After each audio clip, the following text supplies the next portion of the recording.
Well, hello. Can everyone hear me okay? I want to make sure that I am being heard before we proceed. Does everyone hear me? I'm looking at the chat room. Can someone tell me if they hear me?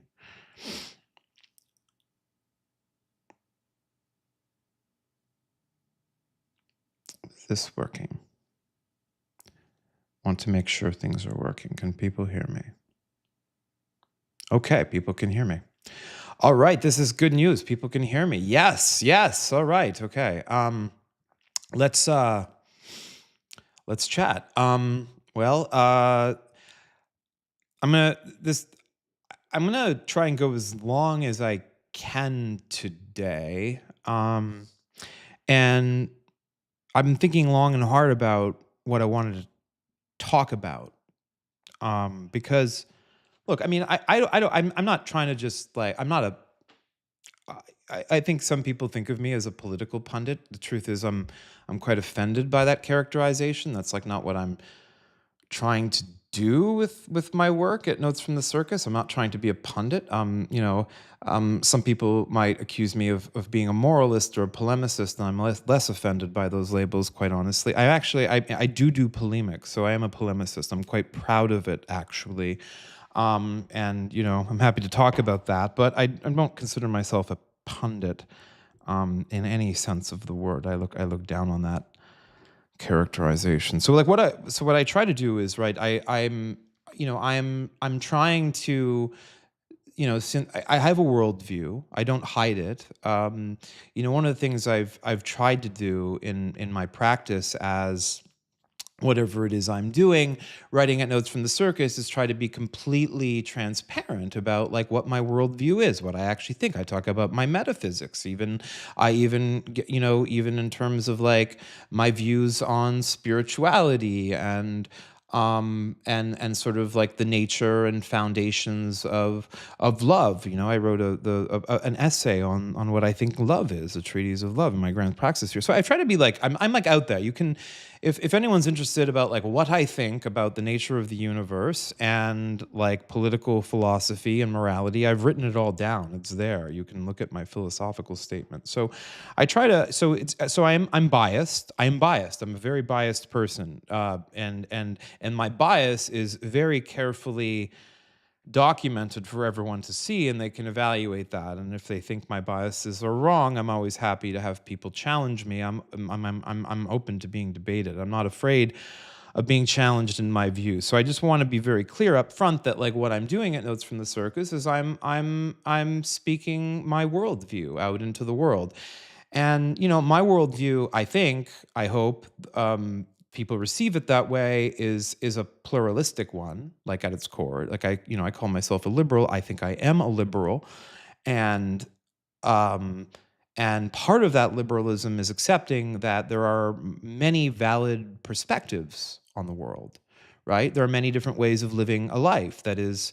Um, that is good and pursues what philosophers call the good life and in pursuit of eudaimonia, right? From Greek word, right? Of high the flourishing, like our higher good towards sort of a common human good flourishing blob of happiness into the future that we're all trying to pursue. The pursuit of happiness is what that is the same object that our founders were pointing at when they wrote our founding documents. And I accept that there are many different kinds of ways to live life that get you there. And so I am not the kind of person who tends to be judgmental about the way people live their lives. I don't tend to be judgmental of people's spirituality, as long as it's humane. Obviously, if you tell me that your God demands that you eat babies, I'm going to have a problem with your religious belief if that's the case. I'm sorry. I mean, my liberalism has its limits.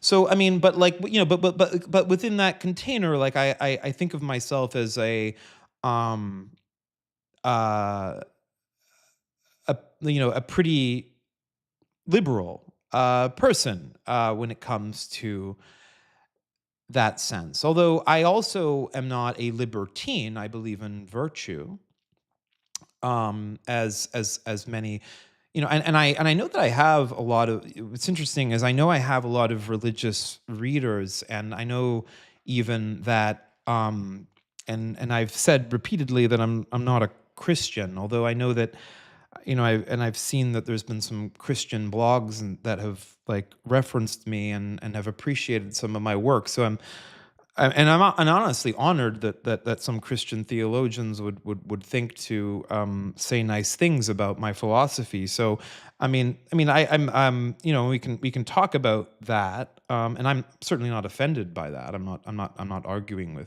with those things. I'm simply trying to demonstrate that I think that there are transcendent truths that we can talk about through different traditions, including Christianity and other religions and Eastern traditions.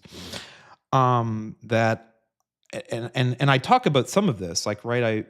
I've written about, like mythology, for example, right, like, and I have, like, what's interesting is, like, even though I don't really identify as a Christian, I have deep respect, right, for like J.R.R. Tolkien and what he did with The Hobbit and The Lord of the Rings, as a sort of a mythologist, sort of like teaching Christian virtue through a constructed mythological world. I mean, people study this, and have been, and sort of like fascinated by that kind of thing. You know, before he went completely insane, Jordan Peterson was talking about some of these things too, before he turned into like a right wing fascist lunatic.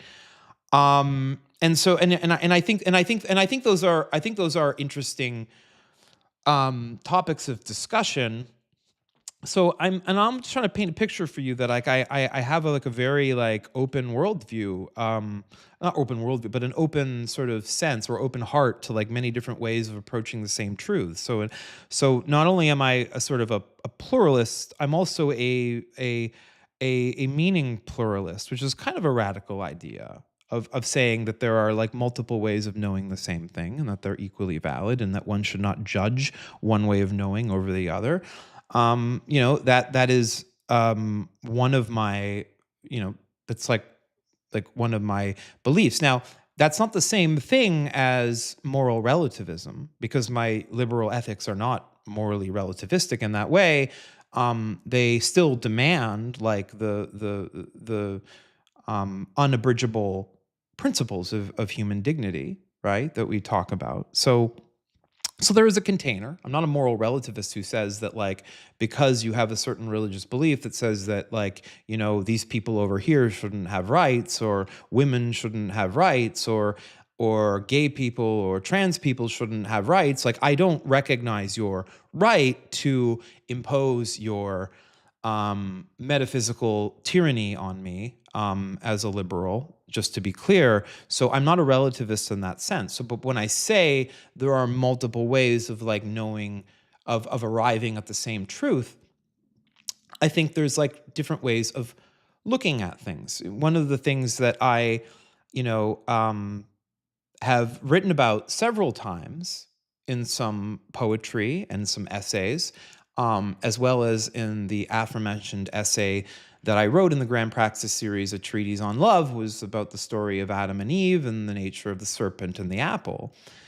And thinking about, the relationships of these, you know these entities in the story, and like what they might tell us about universal truths, like stripping away the sort of the baggage of literalism and just trying to understand, like, what is the moral story being told here. Like I said, I've written about this, and and to a certain extent, right, I mean, it's been written about many times. Like, I think the Hobbit and the Lord of the Rings, which I mentioned before, in Tolkien's, J.R.R. Tolkien's world, was much doing the same thing that I'm now doing with you now, which is seeing that, like, in this story you can find these things that are like fundamentally true about the universe, even if you don't literally believe the story of the Garden of Eden, and that you don't literally believe that there was an actual Adam and Eve, and that there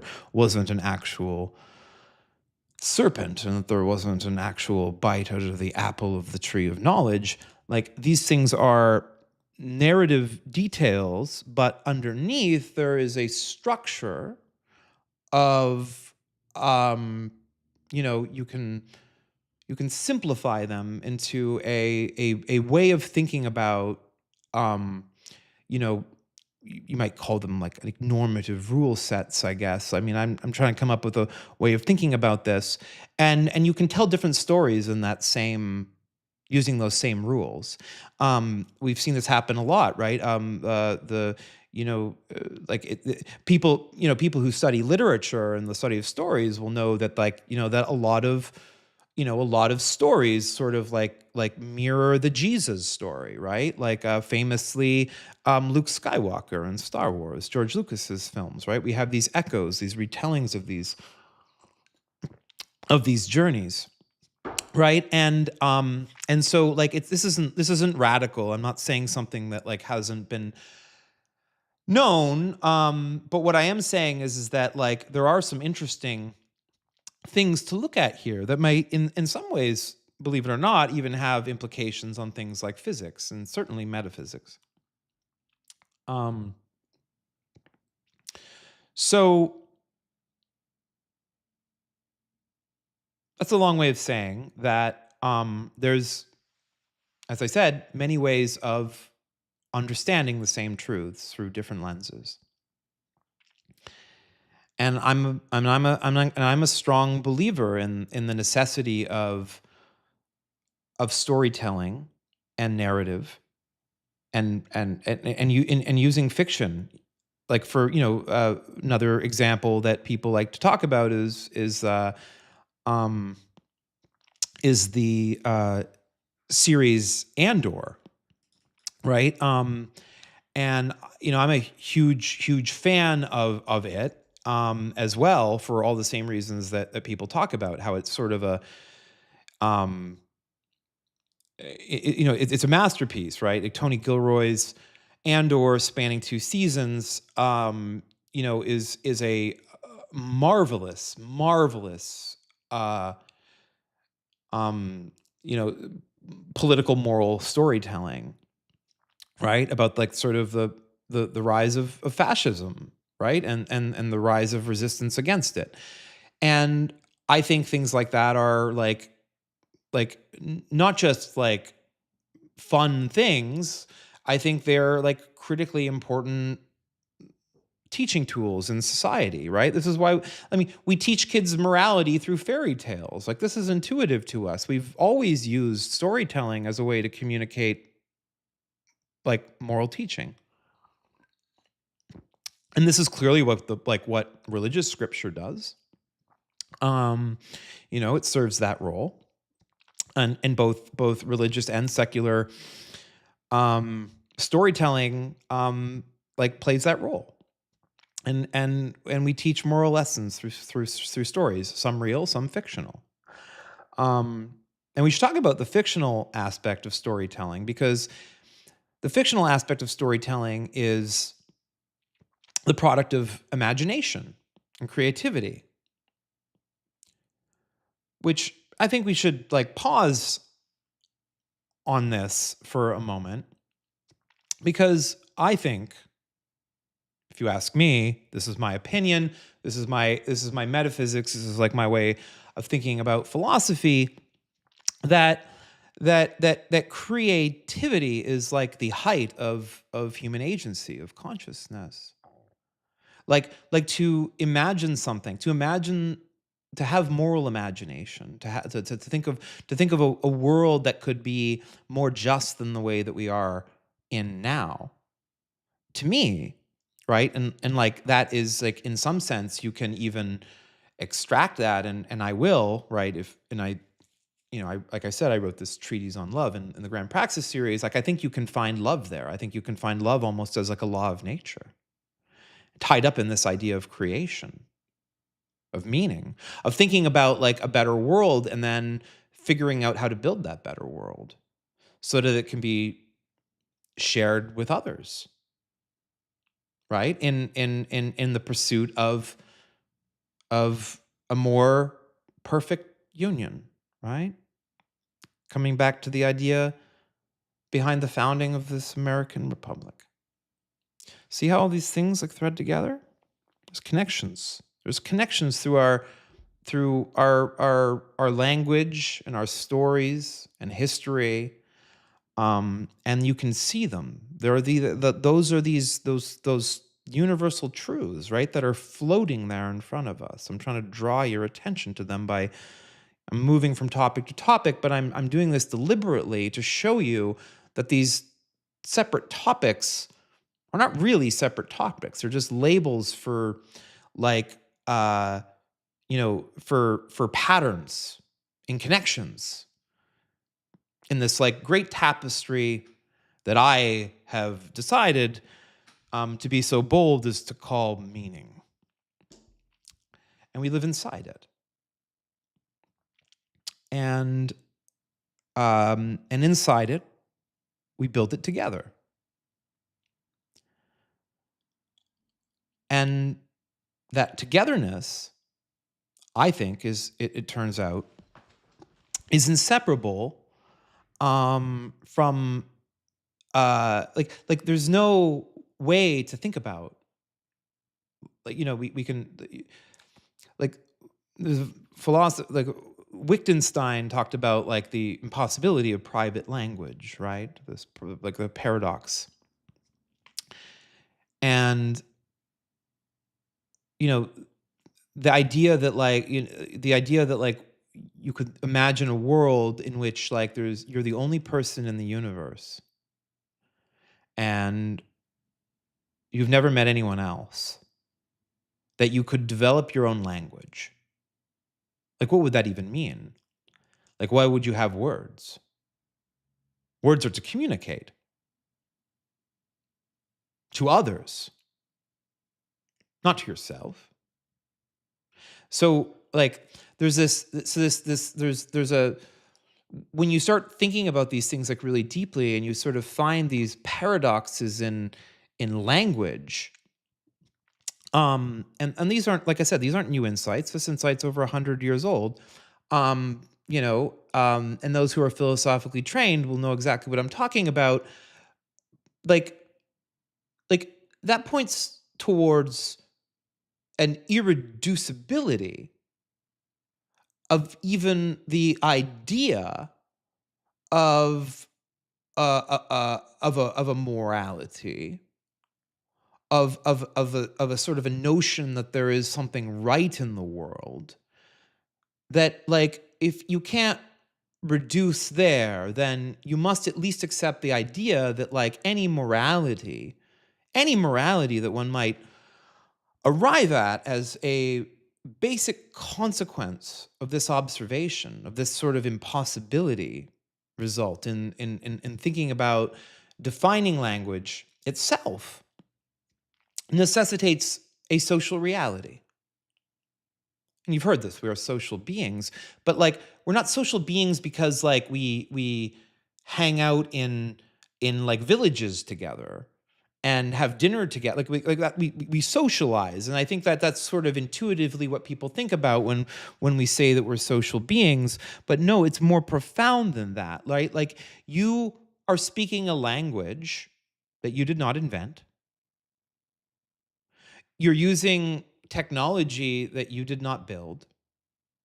I mean, Steve Jobs made this observation in an email that he wrote to himself. It's published, you know, on his, I think on a memorial site, that makes this observation. I think it was a beautiful thing he wrote. And you have to understand that like you're here, like I'm in a house right now. The house I'm in actually is like, I think it's like over 100 years old. I didn't build it. There's like a history here, right? Like the decisions of like where the windows are placed and where like everything is was made by people who came before me. And therefore my movement through this house is constrained by the choices that were made before me. That's what we call contingencies. in in in philosophy and in mathematics, physics. And so, like, when you talk about this sort of like interconnectedness that we all share with each other, I think a lot of people think that that's very woo woo and supernatural, but it's like not. It's literally true. Like, even if you are an atheist and completely secular, and you look at the math and the science, right? Like these contingencies, you see, like, that, like, even in the most secular of terms, you cannot escape the reality that everything is connected to everything else. Like, this is just true. It must be true. I mean, if it wasn't true, our physics wouldn't make any sense. So, like, putting aside, all of the debates about, uh, an omnipotent God, or, a sort of a Spinozan God, or multiple gods, or no gods, or whatever, like, we can actually, like, see through some of the haze of that, of all these discussions, and see that there is a universal truth, and that is that everything is certainly connected. That's shouldn't be controversial. Like, I mean, what would it even mean to live in a universe where everything isn't connected to everything else? What would that even mean? It's incoherent. You can't even get everything off the ground. I mean, I'm here because I'm connected to all the things that happen before me, right? Cause and effect is literally the chain of everything being connected to everything else. There's no escaping this general pattern. So I think that, like, it doesn't matter what religious or spiritual tradition or metaphysical tradition you show up from, everything is connected to everything else. And that seems to be true whether you're a Christian or a Muslim or a Buddhist or a Hindu or an atheist. It doesn't matter, really. Everything is connected to everything else. And I think that is a profound point. And I think, like everyone of all the philosophical traditions should not be able. I'm willing to hear a counter argument to that, because I'm approaching this as scientifically and neutrally as I can, and demonstrating to you that this principle holds. I don't think it's controversial. Like, I think if any physicist sits down and thinks about it, it's not a controversial point, right? Certainly, I think, we need, like, special, you know, the Eastern traditions like Taoism, are generally going to be very appreciative of my framing here, right? Like, this sounds a lot like the Great Tao. But, I also think that, like, you can find these sorts of things in Western traditions too, if you look for them. It's just like a matter of, like, how you adjust the categories. So, um, there's an example of what appears like we were able to sort of, like, steer our ship through, you know, history and stories and ideas, and look, we found a universal truth. And it's kind of a beautiful universal truth, because it it sort of reminds us, right, that that there is this connection. There's this connection to history. Like, our ancestors mattered. It mattered that your parents met and fell in love and made you. If that didn't happen, you wouldn't exist. I mean, that's just true. It's a contingency. History is a contingency. So we're here in this country. We have a republic that we're trying to keep, or remember, and I'll talk about that distinction in a moment. Um, because, like, certain people in the past made sacrifices. We remember them for this, right? The Revolutionary War, the Civil War, the Second World War. Um, and we benefit from those sacrifices today, from those contingencies. Like, so this then, I think, brings rise to the question of, you know, like, what is our moral obligation? Like, what is the normative implication of that connection? Well, I mean, I think it's quite obvious that, like, if one is to situate themselves in that reality, inside that universal truth, um like, it seems to me that, like, one should be appreciative of any sacrifice that came before you, um and that you should understand and see that there were people in the past. You can call them, like, suckers, like Donald Trump does to dead soldiers, or hopeless romantics, or you can try to minimize their sacrifices. But the point that you should probably sit with, and I certainly do, is that those people wanted to believe that their sacrifices meant something, that there would be people in the future that would be living in peace, and that they imagined that future and they gave their life for that future. And you sit in that future and then say, "Well, I don't really care, that I didn't have anything to do with that." And I mean, there's that. I mean, and I know that's like a very sort of like popular way of thinking about it on both the left and the right, quite frankly. And it's a view that has always upset me. It's always upset me because, um, you know, the idea that a human would give the full measure of their devotion, the ultimate sacrifice for their community or their loved ones,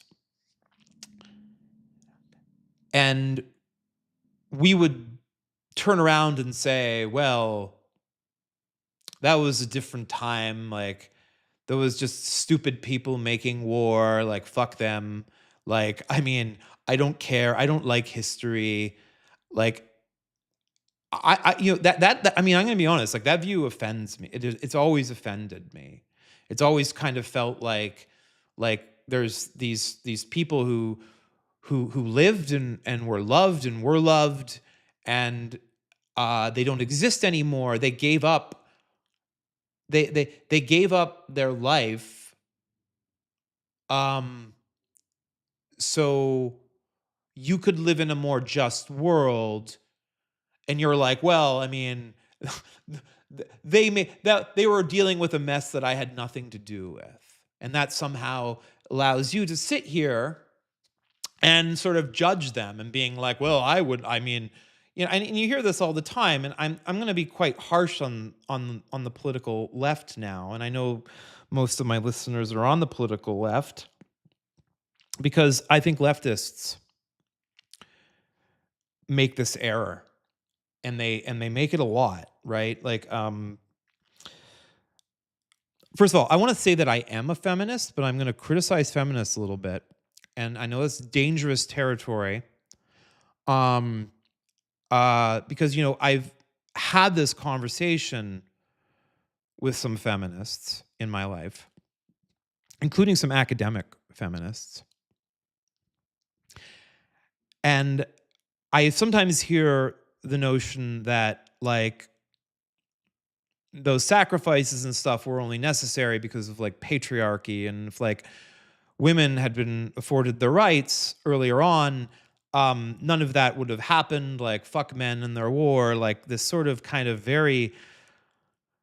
I mean, I get it. Like, I get why they're saying it, and I'm like, and like, of course, like, it's a moral tragedy that, like, women have not been afforded their equal standing, and like I said, I consider myself a feminist, but I mean, like, one of the reasons why women now have this equal standing in society is because a lot of people sacrificed for the liberalism that allowed for it. And if we are simply to say, well, I don't give a fuck because it was like those like, I mean, there were a lot of there were men that at the time that thought that women should have more rights. They may have not been in the majority, they may have been the minority, but there were men that marched with the suffragettes so the women would get the vote. There were male allies throughout history for women's rights. I'm not saying that they were in the majority, but they were there. And like the truth is a lot of those men who stood up for women's rights themselves found themselves on the wrong side of history. Like, so I'm just trying to say that like people take a lot for granted, and it upsets me. It really does. It upsets me.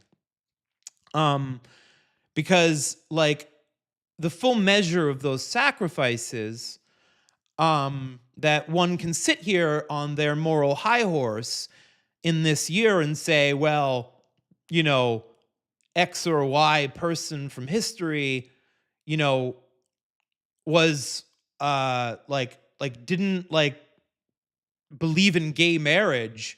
I mean, like, I get it. Like, I mean, like, I believe in gay marriage. I was an advocate for same-sex marriage in my early 20s, like when a lot of my friends were not. And like I stood like but like at the same time, right? Like I can recognize that like if like 200 years ago, right, people who grew up in a society, right, that was less tolerant and less liberal, and there was more like people were products of what they were taught, and they were afraid of punishment and social ostracization, and a lot of people had to keep their liberal views private because it would get them killed. And like a lot of and like, so the way in which the way in which leftists in particular replay history in their minds and just see nothing but a bunch of like fucking like evil old men like making fucking bad decisions about the world. Like, I mean, really, I think seriously,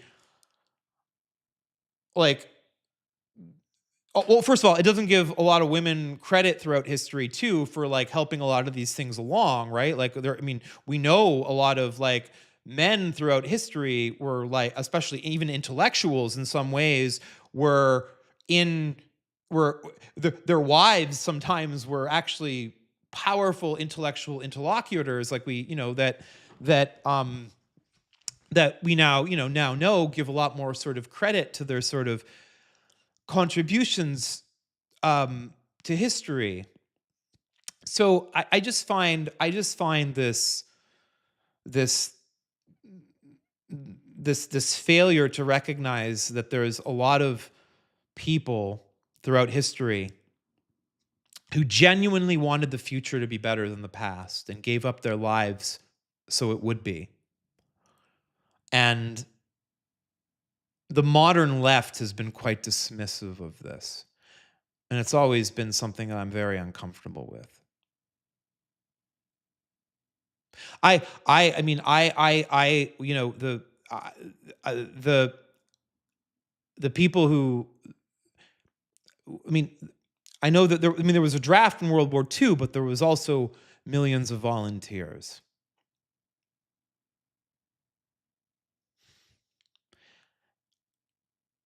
And like, had they not fought, it's possible that Adolf Hitler and you know, the Mussolini and the Japanese Empire of Emperor Hirohito would have done quite a bit more damage to the human project. So I mean, I just find this dismissiveness on this point of sacrifice to be something that I just like I struggle with, right? Like, we're here, like, I mean, the Republic exists because, like, another example of it, of course, is the sort of the dismissal of the sort of the founding moment as a bunch of like slave owning old men, right? Like, you know, and I'm a scholar of Thomas Jefferson, and I am not unaware of the fact that his family estate continued to own slaves. But like, you know, one should also not be unaware of the fact that Jefferson struggled with this internally. He kind of knew he was a hypocrite, right? Um, and whether you want to tend to that or not, you have to accept that that's moral growth. The man was uncomfortable with slavery, even if he never quite even if he never quite was able to sort of put himself out there. I mean, like you can see if you look, you can see signs of moral growth in people, of people starting to realize that maybe what I'm doing is evil. And Jefferson certainly showed signs of that. He was trying to rationalize things to himself, maybe African Americans were lesser beings and stuff, and that's all disgusting, of course, by today's standards. But you could kind of see the man was kind of torturing his soul over the question. And it's would you rather have him? Would you rather not have had that bridge of where you have someone like that who's morally questioning themselves and writes down transcendental truths about fundamental justice into our Declaration of Independence, and then contributes to the birth of the idea of a self-governing nation, the Republic, that ultimately abolishes slavery, ultimately reconciles its contradictions. Women are made equal citizens. This is the Republic has progressed towards a more perfect union under the transcendental trajectory of people who put themselves out there, on the wavefront of moral imagination.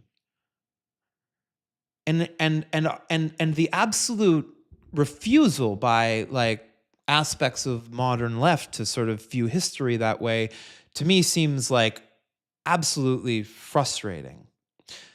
And it's frustrating because it robs us from the idea that moral progress itself is possible even now, that people can change, that a Trump voter that someone who's MAGA can renounce their views and realize the error of their ways, that there's a path of redemption, that people don't have to feel like they're going to be outcasts for the rest of their lives.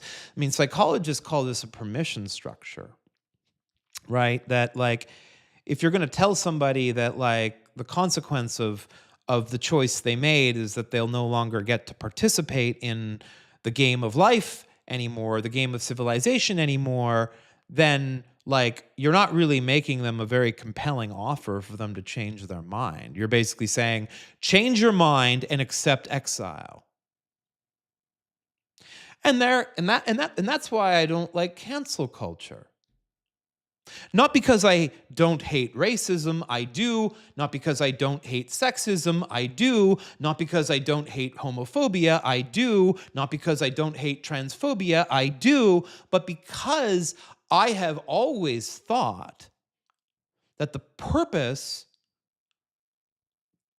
of what we're doing here is the pursuit of a more perfect union towards greater truths, towards greater justice, and that means changing minds.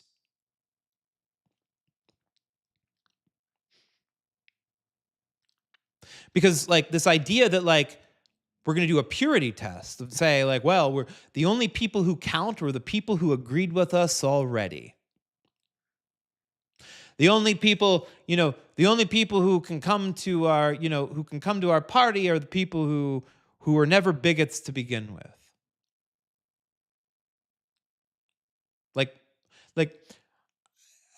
I just don't understand this tendency in the modern left. I'm sorry. I'm not look, I'm not trying to be fucking Barry Weiss here. You guys, if you've read my shit, you know how much irritated. I think she's a fucking fascist apologist. I'm not saying that. This is not like an anti-woke tirade. I'm trying to like actually like advance some basic principles for thinking about like how to actually build a better world. Because like I want to live in a better world because right now this world is in great danger of going to some very dangerous places. Now I think a revolution is afoot. I think this is the greatest revolution in human history that we're about to see all throughout the world as a result of this technological revolution, AI, robotization, and I also think just a massive upheaval. I think we're about to see the global established order collapse under its own contradictions. And I mean there's reason for great hope in that picture. But hope must be sustained, I think, you know, by a commitment to sustaining that moral imagination and that faith that people can change. I think they can. That's what I think. And you know how I know? Because they have before. We've seen it. I know plenty of people who used to be against gay marriage and are now embarrassed that they were ever against it. That's a beautiful thing for someone to realize that, like, they were wrong to want to exclude people and now realize that they never should have thought that way. Why would we be like that? Why would we be like, but you never should have been homophobic to begin with? It's like I mean, I just don't understand the point of thinking about things that way. Surely what matters is not what was, but what is and what can be. What is obviously the most important thing. It is the place where we live, and what can be is the site of our imagination and our creativity, our agency, our free will. Like the essence of what makes us. And so I suggest that if we are to make a clean world with our hands that we have,